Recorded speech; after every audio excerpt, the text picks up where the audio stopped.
Hare Krishna, Krishna Krishna, Hare Hare, Hare Rama, Hare Rama, Rama Rama, Hare Hare, Hare Krishna. So, welcome to the Bhagavad Gita discussion on Vishwanath Chakravarti's Sarartha Varshani Tika and the Rasika Ranjan commentary, which is a sub commentary to the Sarartha Varshani Tika.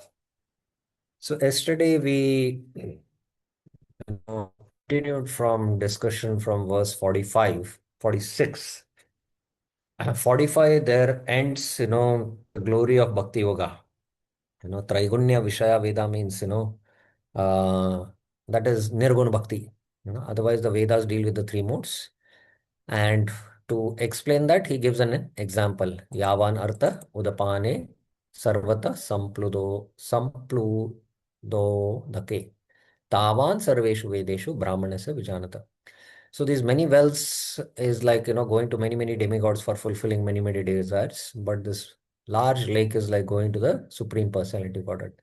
So even Sakama Bhakti, is Vyavasayatmika Bhakti. Vyavasayatmika Bhakti, Vyavasayatmika Buddhi, sorry, Buddhi. And one who knows that ultimately the Vedas, Vedeshu, Durlabam, Adurlabam, Atma Bhakto. They, recommend the worship of the one absolute truth. Now, having established this, now from 2.47 onwards, Krishna will start instructing Arjuna on Nishkama Karma Yoga. So yesterday somehow slipped that, Nishkama Karma Yoga. Why this is yoga, Whereas if you see the terms used, Sakama Karma, it is Sakama Karma, it is called. There's no yoga here. Remember that. Or it is called as Karma Kanda. Because only when you make the goal as transcendence, the soul is transcendental to this material world. And liberating the soul means transcending the material universe. So only when the goal is transcendental or transcendence, so when the goal is transcendence, then it is yoga. Whereas karma kanda is heaven, heaven. And the heaven is part of the material world, so it's not spiritual. So only when there is self-realization or Brahman, the self is also, the soul is also called as Brahman. When the goal is transcendence, then it is yoga. So that's why it is Nishkama Karma Yoga. So here the term yoga has been used. So yesterday we were discussing these verses quite in detail. I'll not go through again. Basically from 2.47 to 2.53, Krishna teaches Arjuna Nishkam Karma Yoga.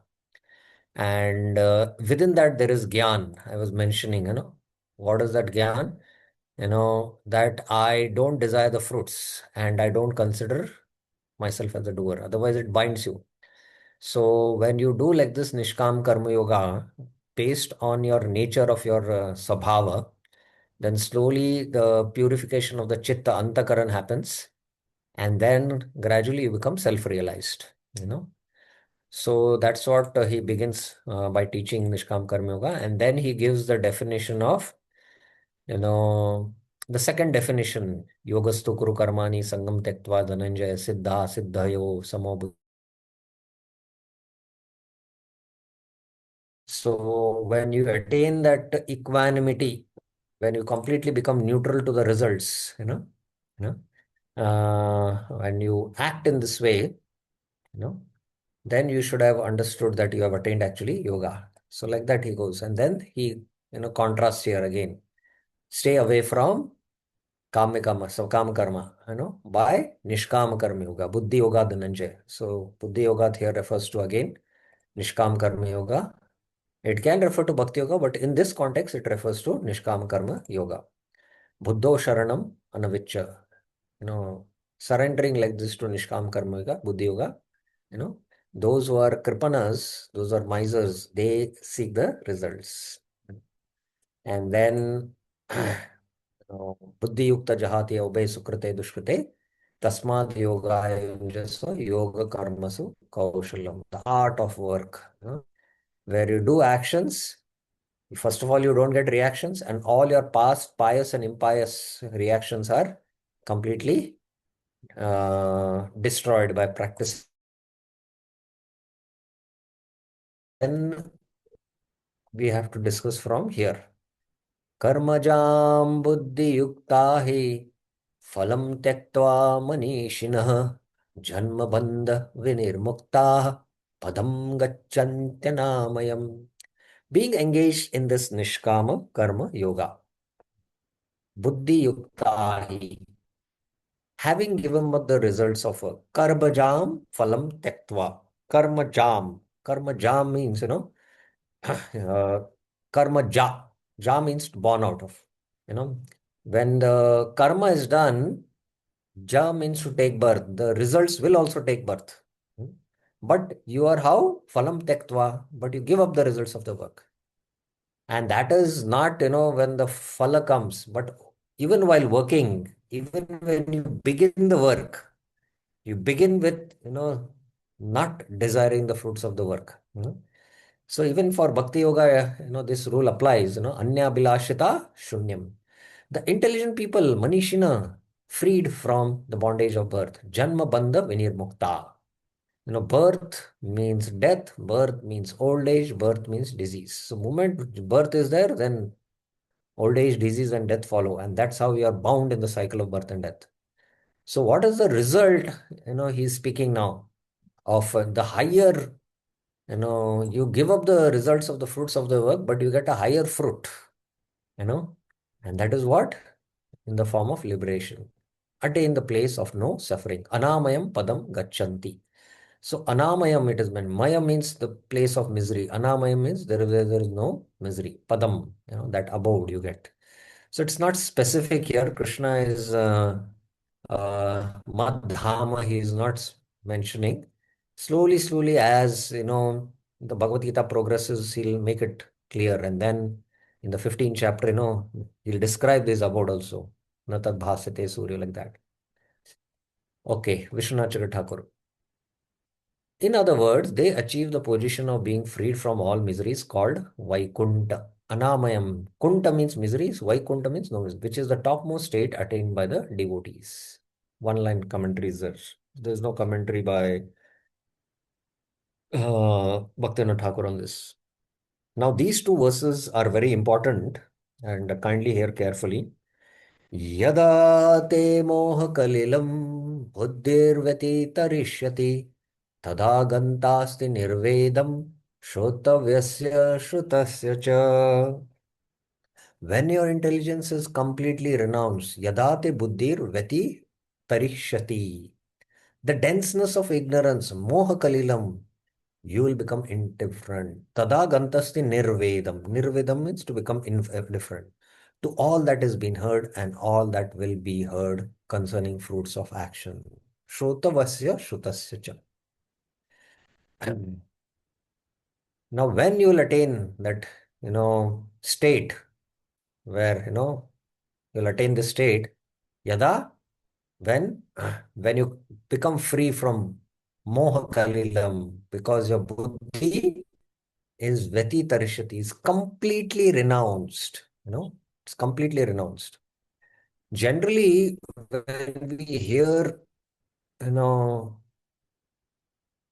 about, oh, I want to go to this place to enjoy, the intelligence is attracted and the intelligence plans and schemes now how to go and enjoy. Similar the Vedas, uh,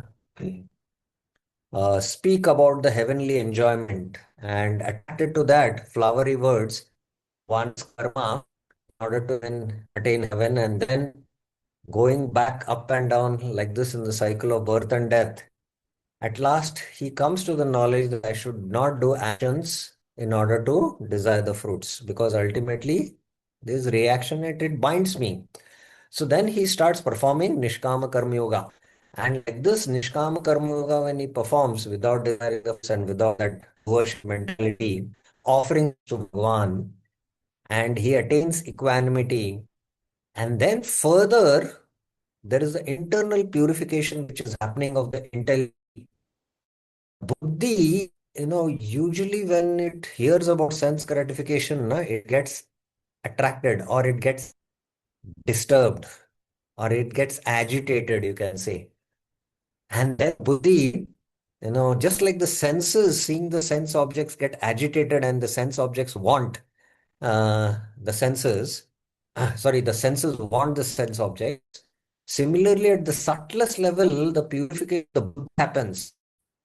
And the buddhi, is not attracted to shrotasya, shrutasya cha. Shrutasya means all that has been heard. That means previously you have heard in the Vedas or previously before practicing Nishkam Karma Yoga, you would have heard. And all that will be heard. Now also there will be prompting, come, let's go there, There's a nice restaurant there, let's have, Prabhupada was giving his Bhagavad Gita lectures in the 26th Avenue. And then the ice cream, Western people are very much addicted to eating ice cream. And the ice cream cart is to come, ringing the bell. Moment that bell rings, actually in our consciousness, the intelligence, rings of the sense gratification of, oh, the ice cream has come. The intelligence is now pushing us. Let's go and eat, So that's what devotees is to do. Prabhupada had observed this. And in his Bhagavad Gita lecture, he mentions, so don't, get attracted to that ringing of the bell and go and eat ice cream, follow the regulative principles. No, no, not eat anything except prasadam like that. So when you become completely indifferent, that means you are completely renounced and you have crossed this dense darkness of ignorance, moha kalilam.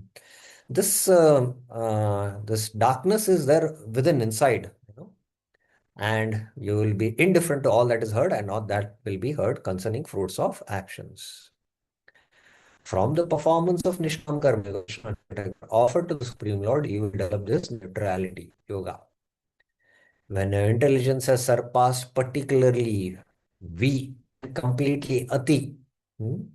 So here there is a Vyati Tarishati. Tarishati means to cross, and ati means, and we. We and ati are, to Tarishati.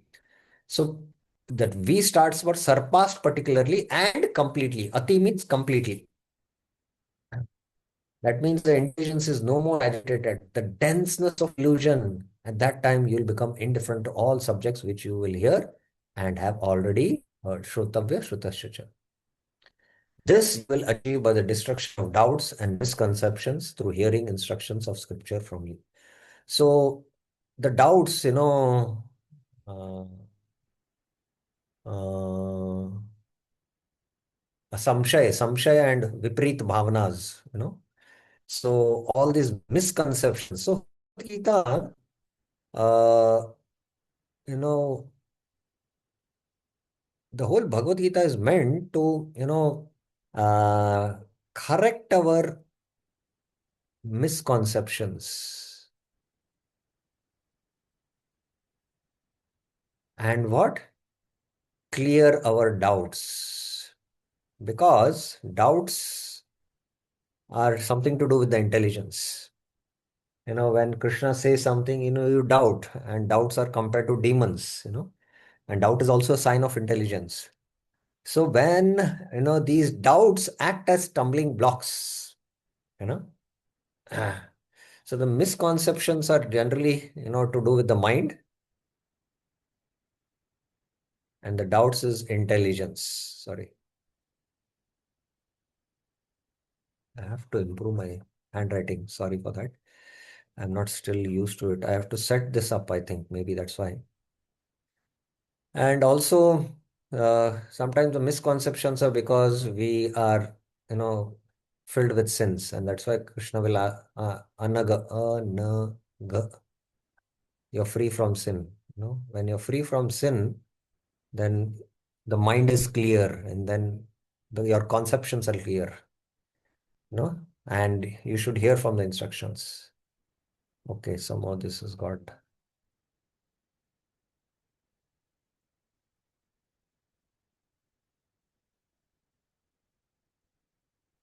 Okay. You will think, at the present, I must practice my sadhanas continuously. So by practicing the sadhana continuously, all the doubts and misconceptions will become clear through hearing the instructions, and then you'll become fixed. Buddhi, viti,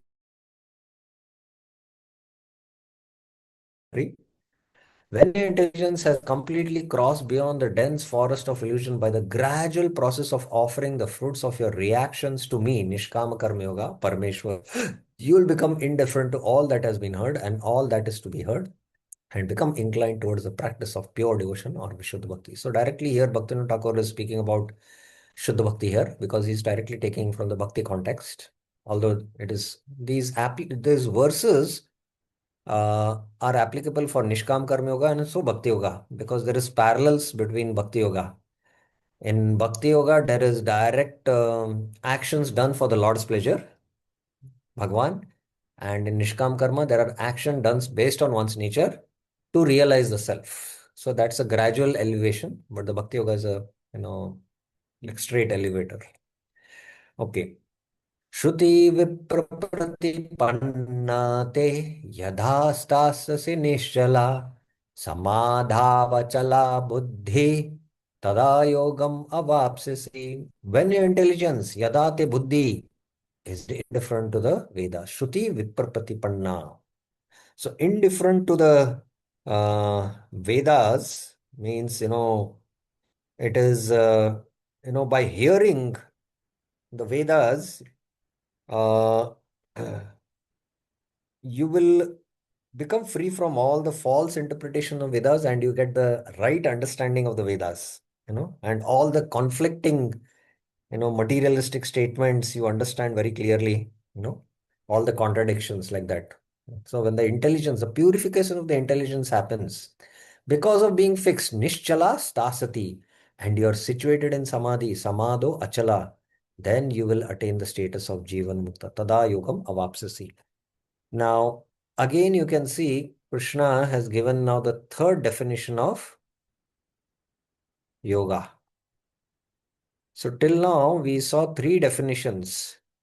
One is the beginning of yoga is Nishkam Karma Yoga definition, which was in 2.47.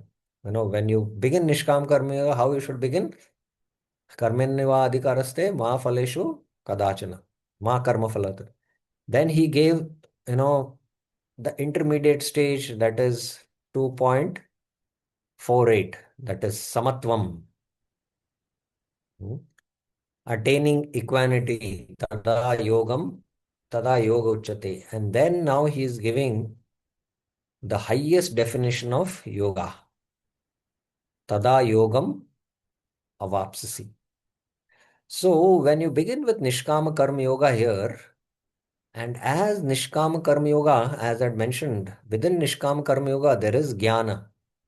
The gyan initially is, not desiring the fruits, as I mentioned, and that sense of doership. You know, with this knowledge, you start, Nishkam Karma Yoga, and as you attain equanimity, you are at a certain elevation, and then slowly there is further purification happening. That's samadho achala buddhi. Buddhi, achala buddhi is mentioned. Chala means to move, just like the lamp, the flame of the lamp, just by the movement of the wind, it flickers.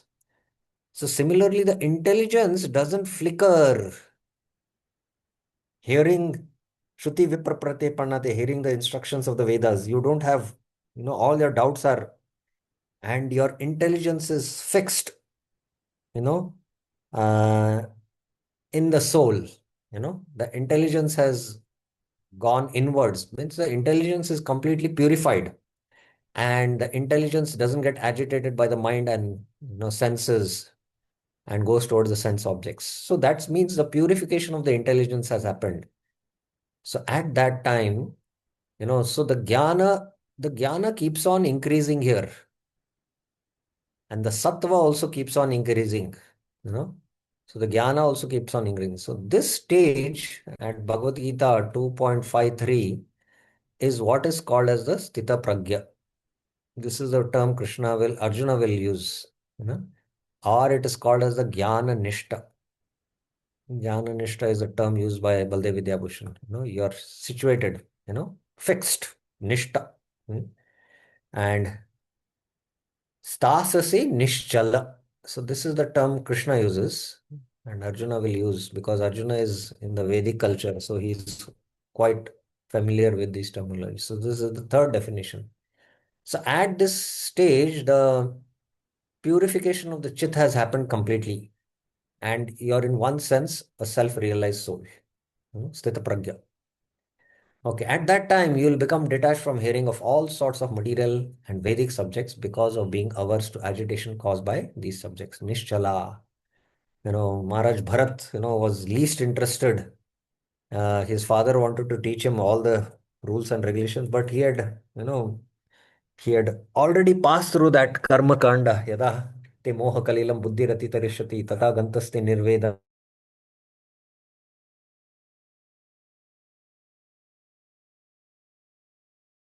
His intelligence was fixed in the, you know,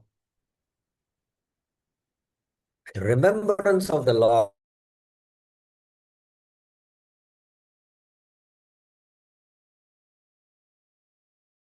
person. So you have, you know, at that time you're detached from all this and your intelligence will be fixed in samadhi. Samado achala. Achala, chala. Chala means to, I said, move. Samadhi. Samadho is the term. Dhi means the intelligence. Sama means it is equipoised. You know, equipoised, as described in the sixth chapter. So it will be further described in this. At that time, by achieving direct realization, you will achieve the status of Jivan Mukta. Yogam avapsasi. Note, with the discussion of Samadhi, the topic now switches to Gyan Yoga. This will be made clear in the next chapter. So in the next chapter. So now, once you are a Sthita Pragya, then, you know, Sthita Pragya is the entry door to practice Gyan Yoga or Ashtanga Yoga for that matter. Now, I will just make this very clear so that you get this clear understanding. Now, for the paths of Gyan Yoga and Ashtanga Yoga, the adhikar is that you have to be a Sthita Pragya. And to become a Sthita Pragya, you have to practice Nishkama Karma Yoga. That means for practicing Nishkama Karma Yoga, the adhikar is what? Adhikar is, first of all, you have to be in Varnashram. Secondly, even if you are in Varnashram, but you are Sakama Karma, then you are not having Adhikar for you should be what? Karmanyeva adhikaraste ma phaleshu. You should not desire the fruits. So this is Nishkam Karma Yoga. So when Nishkam Karma Yoga matures and you become a Sthita Pragya, you have now adhikar to practice either Gyan Yoga or Ashtanga Yoga. Based on your association, if and based on your previous inclination that you have been, in fact, there is no much difference between these two paths. It's more of an intellectual process of purification. This is more of a physical process through yama, niyama, asana, and all. Both have contemplation, they contemplate on the Upanishads, they contemplate on the Paramatma, and both their foundations again are based on Sankhya Yoga, which is analysis between matter and spirit, or the 24 elements also. So like a Tada Yogam Avapsasi. Now, hearing this, what are the characteristics of Sita Pragya? This is the last section. Arjun will ask this question. Sita pragyasya ka bhasha samadhistasya keshava sitadi kim prabhashita kim asita vrajet. Now Arjuna is on the battlefield. And somehow he feels that, I should not engage in this battle. It's better for me to renounce and become a beggar, all that reasons he had given. And hearing this lofty level of consciousness of a Siddha Pragya, Arjuna is, sometimes, when we hear some higher topics, although we might not have adhikar for it, we think, let me practice that. So Arjuna has adhikar for karma yoga only. As Krishna has said, karma adhikar. You are right now you don't have adhikar for jnana yoga or bhakti, but you have adhikar yoga. He says no in 2.47. So, but he wants to know what are the symptoms of a Sita Pragya who is on this lofty level of consciousness and whether such a person will engage in a battle. you know so he is going to ask these questions now. Before we go into this verse, which is a new section, up till now what we have heard or we have discussed, you have any questions on that? There is one hand raised. Yes, Bir Krishnaji. Yeah, one muted. Hare Krishna, Prabhu. Hare Krishna, Prabhu. Prabhu, just two clarifications, Yes. Prabhu. First, Prabhu, with reference to verse 2.51, where it says, Uh, Phalam Tekta Manisila, with respect to Niskam Karma Yoga. uh, So, Prabhu, uh, yeah. what does this indicate that this Niskam Karma Yogi, they just give up the results of their activity, or they offer to the Lord? Because here it says Phalam Tektva.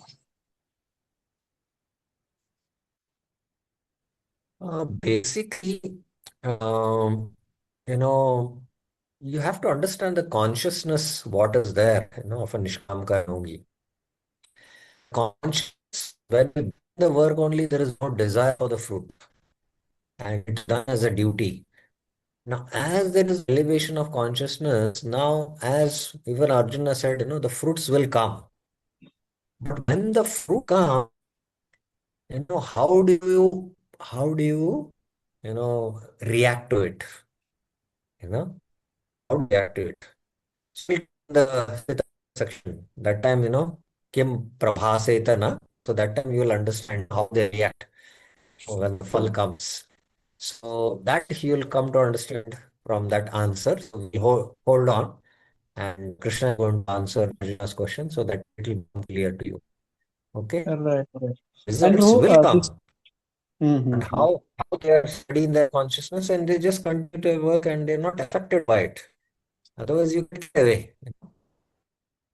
Get away sometimes. But they again continue with their work, and whether to accept as a fruit, the Lord wants me to accept fruit so that I can use it in the Lord's service, or you know, uh, offer it, in the directly the Lord's service. What to do that, based on each one's inspiration, what his consciousness dictates, they do that. You know. Mm-hmm. And Prabhu, this 2.47 to 2.48, 2.53, this is gradual progression for Gyan Yogi? I mean, in Niskam Karma Yoga. Nishkam, yeah, it's a very gradual progression, and actually it takes many years to come from 2.47 to 2.53 Sita Pragya. It is a multi-lifetime process, and that's why Kyan Yoga is impractical in Kali Yuga today. That's why Bhaktivinoda Thakur in Harinam Chintamani mentions how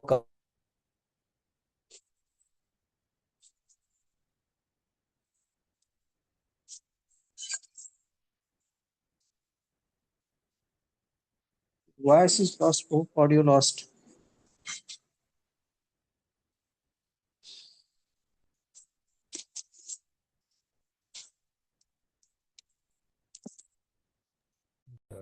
net connection was lost. But I hope now it is clear, huh? It's clear, na? Prabhu?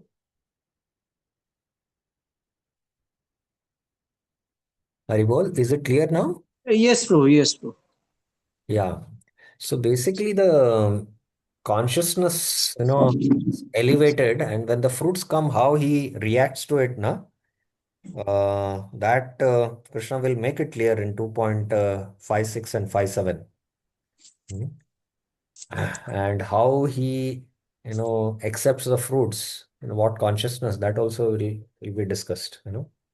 He's not Right. elated when the fruit is good, and he's not depressed when the fruit is unfavorable. These are all the states of mind which are very, very deep and internal, and only you know to some degree, because it's acting in your consciousness, and the Lord knows completely. You cannot cheat yourself. You might cheat yourself, but you cannot cheat the Lord. You might externally show you are not affected, but internally you might be affected. So it's very, very deep, in fact. So Right. I hope it is clear. No? Right. Prabhuji.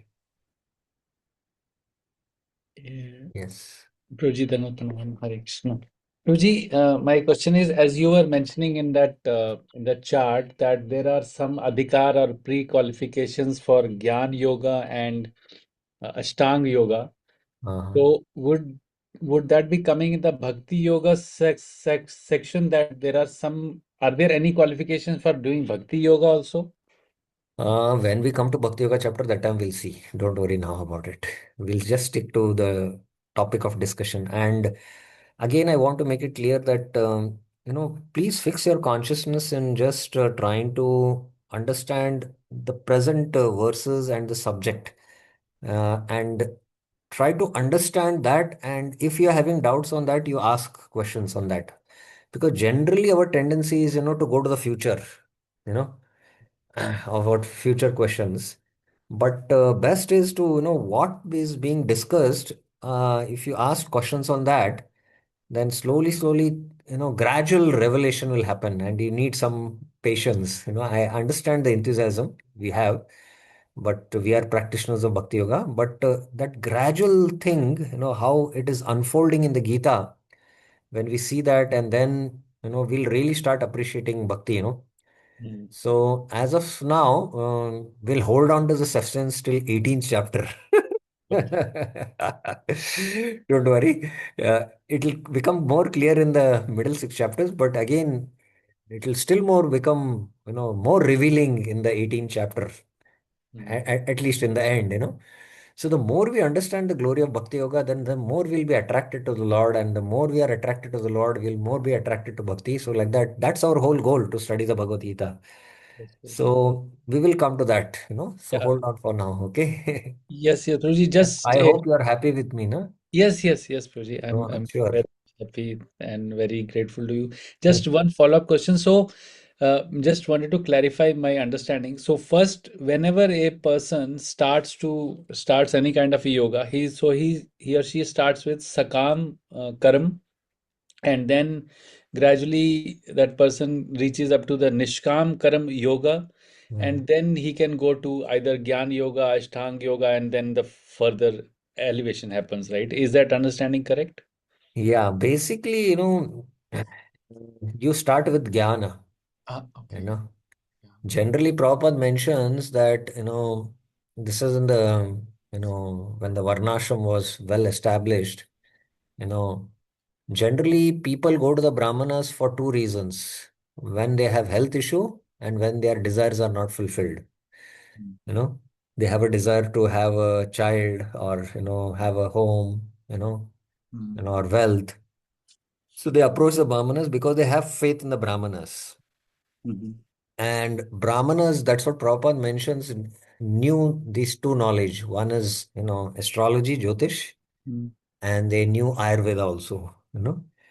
And because they have faith in the Brahmanas, then they say, oh, you do this yagya. you know mm, And when they do the yajna, and because they have faith in the Brahmanas, faith in the Vedas, their desires get fulfilled. So gradually, what happens? Their faith in the Vedas, faith in the process increases. mm, So then, they gradually begin with Sakama Karma, because ultimately, they have this knowledge: you're not this body or the spirit soul. But, that philosophy sometimes is not appealing when you have so many desires. Like Kashyap, when Aditi approached Kashyap, when he came back from austerities, she was quite upset. What has happened? So many reasons he asked. Then she said, my sons are, bereft of their position. Indra and all were out of the position because Bali had taken charge.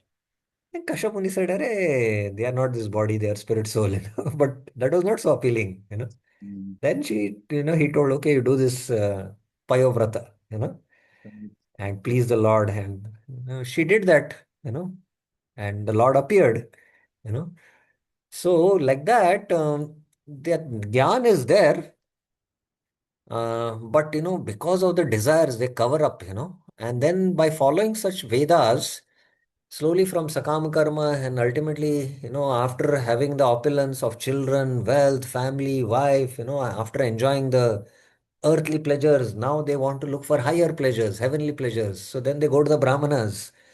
What is higher? Then they say about Swarga, you do this, Chaturmas, this Yagya, and you can. So then they perform these Yagyas on earth with the desire to go now to enjoy in the heavenly abodes. But they know indirectly they are accepting that I will die, but the soul is eternal and I will go in that heavenly abode and I'll enjoy. So, like that, rotating like this for many lifetimes, Mm. then they slowly realize that I should not desire fruits because it binds me in the cycle of birth and death. So, that is jnana. Mm. So then, gradually, because the inclination to do action is there, then they perform Nishkam Karma Yoga and gradually elevate over multiple lifetimes and come to the point of Sita Pragya. And ultimately, through the process of Gyan Yoga or Ashtanga Yoga, they can get ultimate Purushartha is liberation, moksha.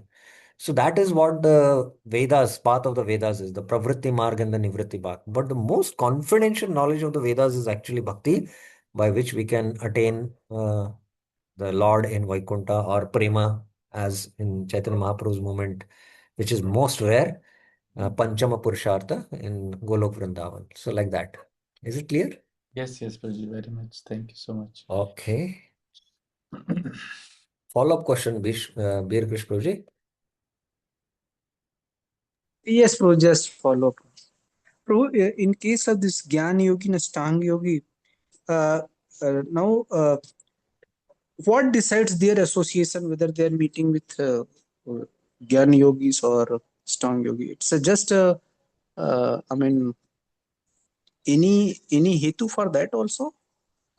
Basically, it is their mental inclination, their samskars in this life and in the previous lives also. You know, based on Hmm. their sadhu association and their inclination, it will come in the fourth, Hmm. fifth chapter and all. You have to hold on. But Right. basically, based on the purification and their desire, Krishna arranges, you know, that Right. kind of association. And if you're seeking him, then, he'll arrange a Shuddha Bhakta sadhu to come in your life by which you can take bhakti. But if their desires are there based on that kind of inclination, then Krishna reciprocates like that. So, in the fourth Right. chapter, in the fifth chapter, many things will become clear. There are a lot of subtleties there, and when we go into there, it'll become more and more unfurling. It'll more become clear. Okay.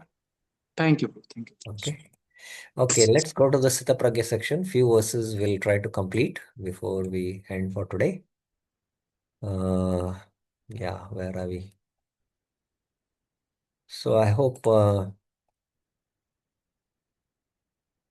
स्थितप्रज्ञस्य का भाषा समाधिस्तस्य केशव स्थितधि किं प्रभाषेत किम आसीत व्रजेत किम.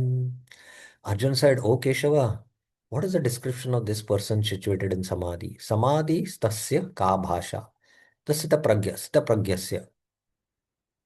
What does he speak? Sita dhi kim prabhashita. How does he sit? Kim asita. How does he move? Vrajeta kim. Now here I forgot actually to insert a slide. The concept of, how many of you have come across this Mukhya Vritti and Gauna Vritti? How many of you have heard these terms Mukhya Vritti and Gauna Vritti? Raise your hands. Raise your hands. How many of you have come across these terms Mukhya Vritti and Gauna Vritti?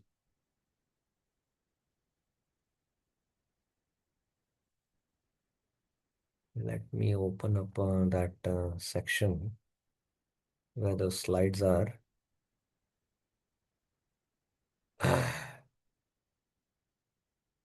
Let us see how many of you. Only one devotee has come across this Mukhya Vritti and Gavana Vritti. So some of the concepts also, as I mentioned, I will take up because they are very important for us to understand the Gita. You know, uh, yeah. So I'll just share now the screen.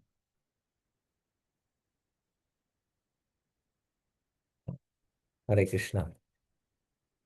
So yeah, so this is very important concept we need to understand because when you read this verse, na, Sita Pragyasya ka bhasha, which language? Bhasha means, language you might think. Which language he speaks? English, Bengali, or Russian? And Stitadi kim prabhashita. How does he speak? Whether he's soft spoken or rough spoken. Kim asita. How does he sit? You know, whether he sits in a squat position. How does he walk? So looks like, Arjuna is asking about a model. Uh, How does this model speak? How does he sit? When models walk on the ramp, no? And then how does he move like that? So if you take the direct meaning, if you take the direct meaning, it looks like, you know, this is what Arjuna is asking. So here the concept of Mukhya Vritti and Gauna Vritti is very important. So, uh, okay, one more slide has to come up. Wait. Uh,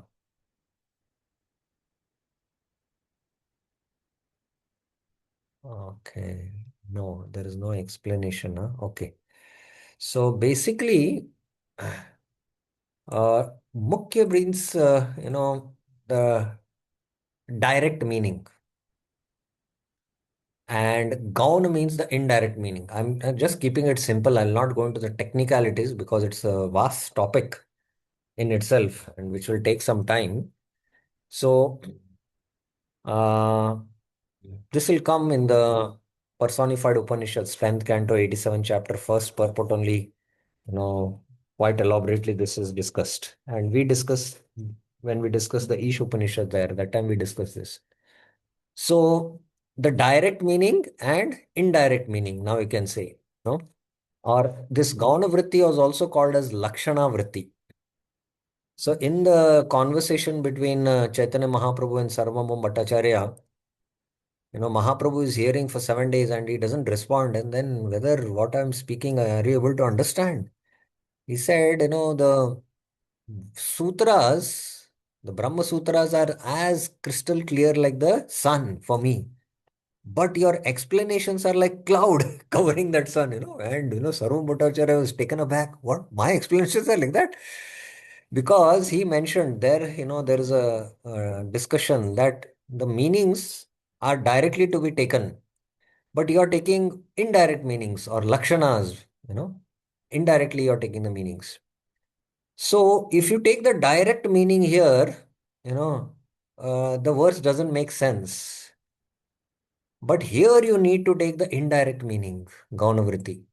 You have to take the Gaunavritti because the Mukhya Vritti doesn't make any sense. Like, I'll give an example, another example to make it clear. We have now studied from 2.12 to 2.30, the ontology. Ontology means the nature of existence of things, the ontology of the soul, that the soul is eternal. And, uh, Krishna says, Trividam Narkas Edam, Dwaram Nashanam Atmana. So the Atma is destroyed. If you say directly, if you take the meaning, it looks like, the Atma is destroyed. Dwaram Nashana Atmana. So there you cannot take the Mukhya Vritti. You'll have to take the Gaun Vritti, that the consciousness of the Atma gets degraded, by Kama, Krodha, and Lobha. So like that, uh, this Mukhya Vritti and Gaun Vritti is there, or what is called as Lakshana Vritti. Use Gaun Vritti only when Mukhya Vritti contradicts other major repeated Mukhya Vritti statements. And use Gaun Vritti far less than Mukhya Vritti. But what Sarvabhauma Bhattacharya was doing is all the sutras he was interpreting using the Gaun Vritti or the Lakshana Vritti and not taking the direct meanings. So this is about Mukhya Vritti and Gaun Vritti. So Bhasha means that which does bhashate iti bhasha, or that which describes or what are the characteristics. Ka bhasha means characteristics. This will be described in 55th verse. Kim prabhasheta means how when things come to him, that the kleshas come to him, how does he speak in his mind, you know, or how does he say? And Kim Asita means not how does he sit, but how he restrains his senses. This will be explained from 58 to 63. And Vrajeta Kim means how he engages his senses. When he goes out, how does he walk? How does he sit? How does he talk? It was. So, what is this internal speech? You know, so that is what is Kim Prabhasita. That is you cannot take the direct meaning here. You'll have to take the indirect meaning. You know. So this is about Mukhya Vritti and Gaun Vritti. So let's see now. Vishwanath Chakra Thakur will make it clear in his commentary. Hearing about the intelligence fixed in Samadhi, Samadho Achala Buddhi, Arjuna asked about the characteristics of that yogi. What are the characteristics? Bhasha. Bhasha here means not the language, but characteristics. Sthita Pragya is this in this verse has the same meaning as Achala Buddhi in the previous verse, fixed intelligence. So Sthita Pragya and Achala Buddhi are same. Pragya means consciousness. Sthita means one whose consciousness is fixed and it doesn't get agitated by the intelligence, mind, or senses and sense objects. So that is Sthita Pragya. What qualities can describe the Sthita Pragya? Ka Bhasha. Ka Bhasha means, not language, but qualities or characteristics. What are the qualities of person situated in Samadhi? Samadhistha. Actually, the terms Sthita Pragya and Samadhistha both refer to the Jivan Mukta. It is Jivan Mukta. What will that person say in the face of happiness and distress, respect and disrespect, praise and condemnation? Kim Prabhashit. So, how does he speak? How does a person, what does he say when happiness or distress comes?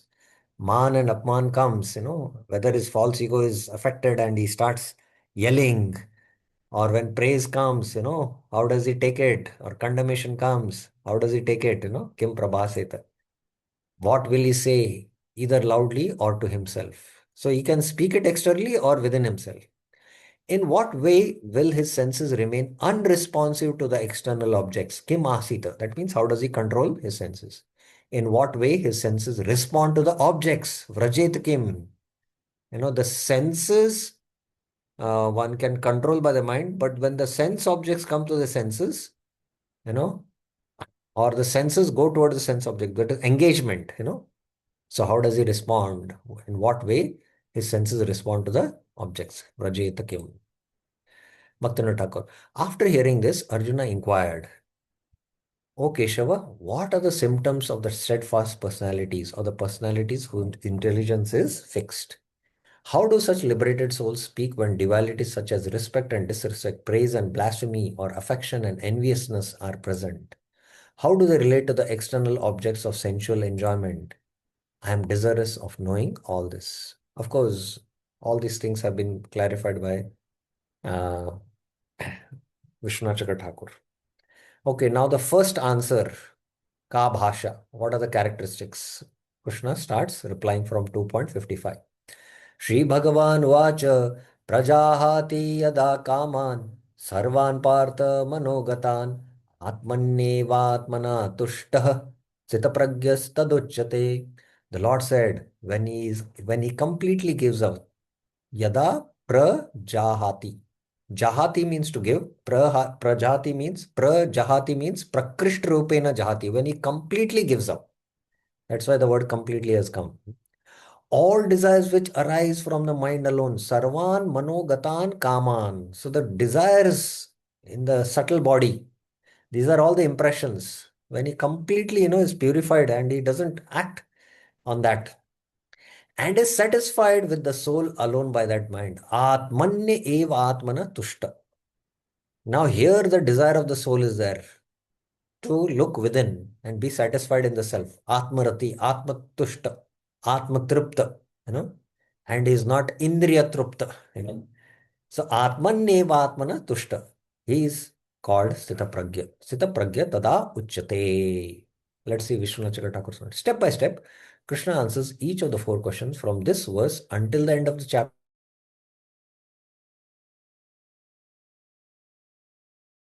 Desire so that even one desire remains, so that not even one desire remains for any object. So there is no one desire in his chitta for any object. That is what happens. Nishkam Karam Yoga, when you come to that point, Suti with Pratipanate, when the intelligence is completely purified, the mind is purified, that means the subtle body is completely purified. The purification of the chitta has happened completely, then you have attained the state. He gives up all desires so that not even one desire remains for any object. He is able to give up these desires because that belong to the mind, Manogatan. They are not the intrinsic quality of the soul. These are not the desires of the soul. If they were the intrinsic quality of the soul, they could not be given up, just as fire never gives up heat. So the Prabhupada says you cannot become desire happened. I don't know why is the net now and then. I have a very good connection. Still. Okay. I hope you're able to hear, na? It's clear, na, Bir Krish Prabhuji? Yes, sir. Yes, sir. Yeah, yeah. Okay. So the soul's nature of the soul is to desire, but whether the desires are coming from the mind, antakarana, the vasanas, or from the pure soul, that's important. If they were if they were the intrinsic quality of the soul, they could not be given up, just as fire never gives up heat. The cause of this is stated. He is satisfied by the soul whose very nature is bliss. Atmana tushta, in the mind, Atmani, which has been withdrawn from sense objects. The mind is completely purified and it doesn't go towards the sense, it is inward. The Shruti says, Yada sarva pramuchyante kamaye asya hridi shrita ta atha martyo mrito bhavanti atra brahma samashnute. When all the desires situated in the heart are cleared away, the mortal becomes immortal, enjoys Brahman. So that's why in the heart means in the Antakaran, the chit is completely cleared, then you're self-realized. So as good as you're Brahman realized, you're self-realized. Okay, let's take these two verses and complete the discussion. Dukkeshu anuvigna mana sukeshu vigata spruha vitaraga bhaya krodha sitadhir muniruchyate. The sage whose mind is not grieved by the appearance of suffering. Dukkeshu anuvigna mana, who has given up all desires during opportunities for happiness. Sukeshu vigata spruha. Basically, what Krishna is trying to say is when dukkha, like, the three kleshas, Adi, Bhautika, then the Adhyatmika, and the Adi Daivika. These kleshas come, na? How does he speak? Oh, there is some suffering in the body because of some disease. His mind is not affected. Anuvigna mana. Oh, this has come according to my prarabdha. I just have to tolerate it. Krishna is very merciful. Actually, I'll tell you frankly, that I had gone to show a Vaidya because I had a severe health issue and I was suffering and my mind was disturbed also. And there was a sadhu from Vrindavan who was also a Gaudiya, Vaishnava, absorbed in bhajan. And he also had a more severe problem than me, I could see. But completely, he was so indifferent while narrating, his health issue. And then he was telling, he was speaking to me, this has come to my prarabdha, it- Lord's mercy, it has come, it will go on its own. He was not really much, bothered about it. So, Sukeshu Vigata Spruha means what? When happiness comes, You know, Vigata Spruha. Spruha means the desire is, oh, let this happiness continue more, you know, there is no Spruha. No, this happiness also come, the Lord, it has come by Lord's mercy. You have to tolerate that also. And it's not that you Spruha, you desire, like that. Who has given up all desires during opportunities for happiness, Sukeshu Vigatra, who is devoid of attachment, fear, and anger. Vita Raga Bhaya Krodha. Now, these are all the three emotions, attachment, fear, anger is called Astita Pragya. Sita Dir Munir Uchchatel. So let us see this what this verse and the next verse, the Lord answers the question, how does he speak? His mind is not disturbed by adhyatmic suffering in the form of hunger, thirst, fever, or headache, by the adibhotic suffering coming from snakes or tigers, or by the adidevic suffering coming from extremes in wind and rain. When someone asks about his welfare, he says simply that this suffering is his prarabdha karma, which he must unavoidably endure. This has come according to Prabhupada, just I have to just go through. He is not agitated with suffering. Dukkeshu anuvignamana. Otherwise, internally he will think in this way if not asked. If he is not asked internally, what he'll think? This absence of disgust at his situation is understood by the intelligent person to be a symptom of an undisturbed person. He is undisturbed. False indifference to suffering, the mark of an impostor, however, is detected by such by a wise person. A wise person can understand, you cannot falsely pretend that you're not affected. It becomes the face is the index of the mind, and very experts can understand it. Such a pretender is called fallen or depraved.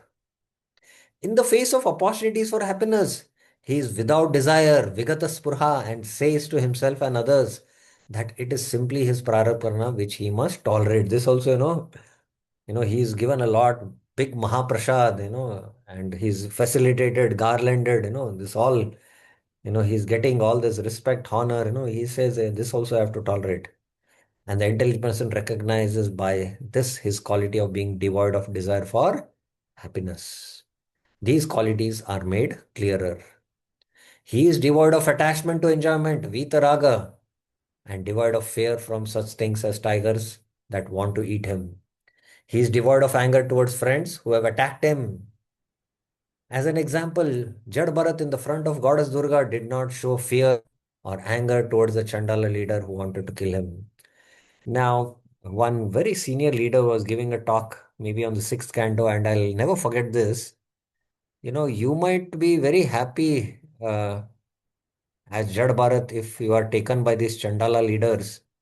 You know, this Chandala leader, he, first bathed, you know, if you're nicely given a bath and you're, well dressed, nice dress and nice perfume and fed nice food, you know, but, that time Jad Bharat did not, he was completely tolerant, that he has to just tolerate this, But when that same person, Jad Bharat, was brought before, goddess Durga, and his head was kept there, he did not, show any fear or any anger towards them.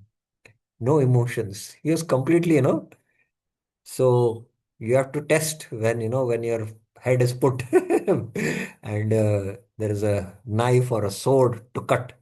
That time, how will you respond? You might be very happy when you're bathed, well dressed, and given good food. But Jad Bharat was like that. So ultimately, Goddess Durga understood, these foolish people, they have got a pure devotee. So she only came out from the Vigra and destroyed them. They say that this deity is there in Nepal. I had gone to visit a temple there, Durga temple, and they say that this pastime happened there. Maharaj Bharat's pastime is definitely well known, that he was meditating on the bank of Gandaki river, which is there, and his place is there of meditation. But of course, they say this. यह सर्वत्र अभिस्नेहस्तत्तत् प्राप्य शुभाशुभम न अभिनंदन्ति न द्वेष्टि तस्य प्रज्ञा प्रतिष्ठिता. He who has no motivated affections at all.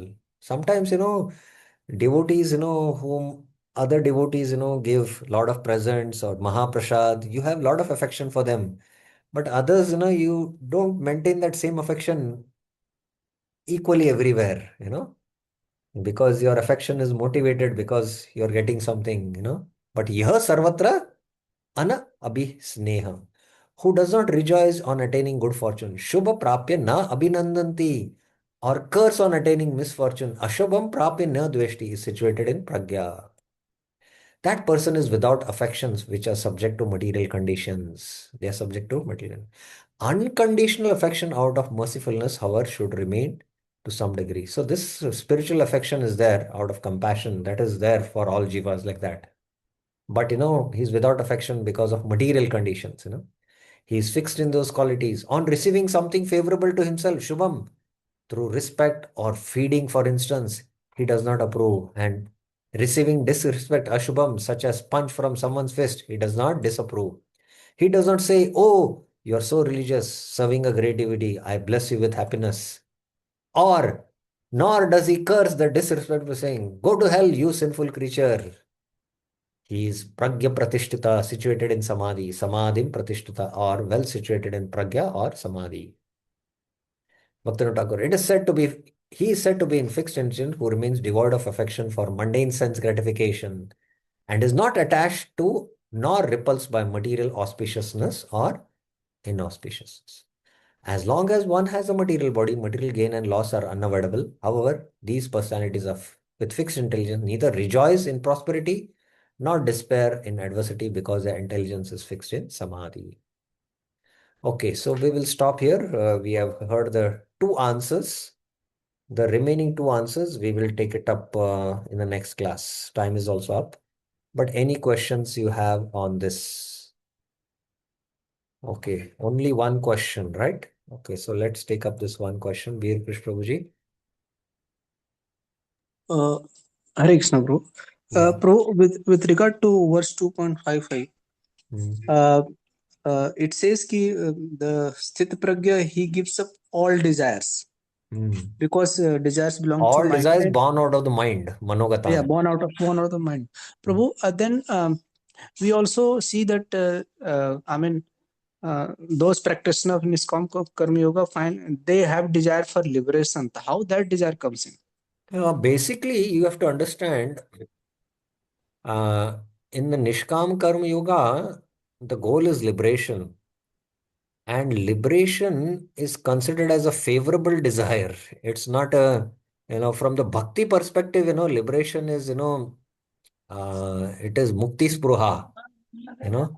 So that is completely unfavorable to bhakti. But from the point of Nishkam Karma Yoga, that moksha is as good as no desire. But because that is the highest goal, dharma, artha, kama, moksha. So from the Nishkam Karma perspective, it's as good as no desire, You get the point? Prabhu, one more question, bro. Yeah, yeah, yeah. And this symptoms of this sthita pragya, Uh, this is applicable to devotees also, because well, in the in example it is Jad Bharata example is given, who is pure devotee. yeah, yeah. So in these same things, are similarly applicable in terms of, the faith, development of the faith, where all the doubts are dispelled. And, the development of the faith means the development of the faith of the soul. And I call this as the Mukhya Vritti or the Vritti of the soul. You know, the Vritti of the soul is that it is having attraction only towards Bhagwan. But when you have the Gauna Vritti, the Vritti of the Sabhava, then there is attraction to do karma, actions, because the modes are impelling you. But when you have the Mukhya Vritti only, and the Gauna Vritti is completely eliminated, and you have complete attraction towards the Lord only, then your Shraddha has developed to that stage, you know, that Purna Shraddha.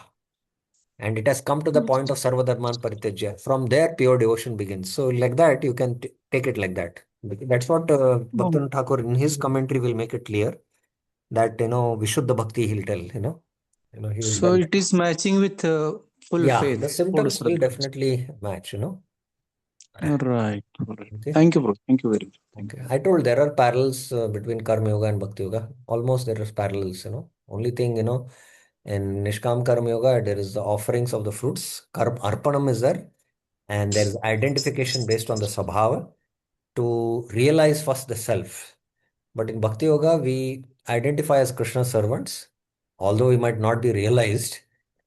When we realize as Kinkara, that is on a different platform. And then there is actions done for the Lord's pleasure directly.